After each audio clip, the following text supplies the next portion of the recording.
Today is May 29th, 2016. We just had a storm that lasted for about an hour. We got some fairly substantial rain. I got up here a little bit after the fact, but I'm just documenting another case where the pond flows over. This one's interesting too because you can see the road runoff, but there's actually none at this point. Maybe that little tiny channel. And then none on this side either, other than this little tiny pocket here.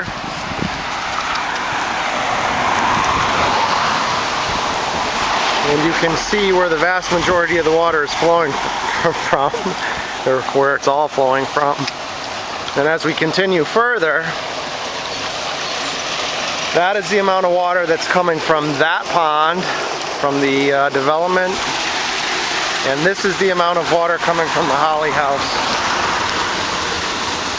So you can tell there's a stark difference between the two, and this is the amount of water that we did receive, the rain that we received over the last hour or so. This is going to cause substantial damage and erosion, as I'll document on the other side of the property. But you can see where it's coming from. It's clear as day. It's not coming from the road. It's coming from the development.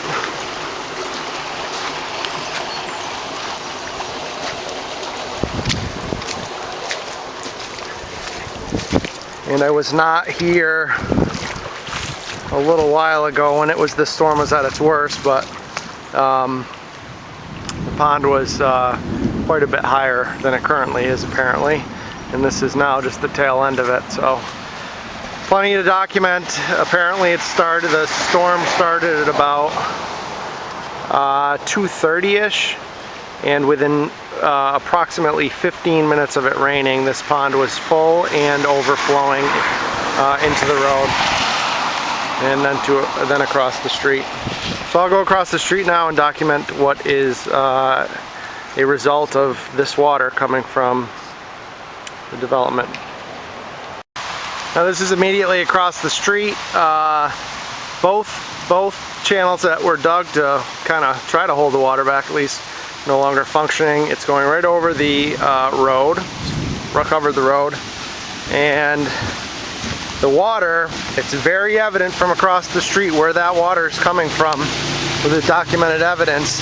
And this is where it's coming down across the street, across the road, and immediately, absolutely immediately, as soon as it hits where the spring was, the water's muddied, eroded, and this is going into the pond a little bit further south of us, which is a documented wetland in the state of Massachusetts.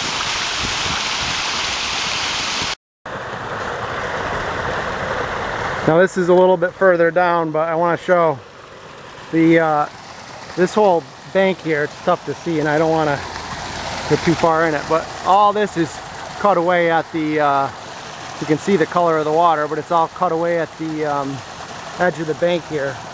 If I can do this without falling in. It's all new erosion. What's problematic even more is the second pond, which I'm going to show you in just a second, or the first pond I should say, where this spring feeds into. It is completely washed away the road that the water exits on, and I'll go down there in just a minute. Now this is the most troubling part of the whole storm on May 29th now. I actually just ran into one of the ZBA members, came to look at the damage. Unfortunately, he was here about 15 minutes, half an hour too late, and the pond is, you know, it doesn't hold water. It's all across the street at this point. This is from the mud, the erosion. It's turned the pond that chocolate milk color again. And then the disturbing part is here. All the ZBA members that went on the thorough visit witnessed this, as did all the Conservation Commission members that have been on the site visit. And this is the result of this storm. Prior to this, we could cross this fairly easily. Well, we could by foot. And those were the tubes that went underneath the road here. And this follows its way down to the neighbor's pond, but It's completely gone now. We used to take snowmobiles, a tractor. This was a road.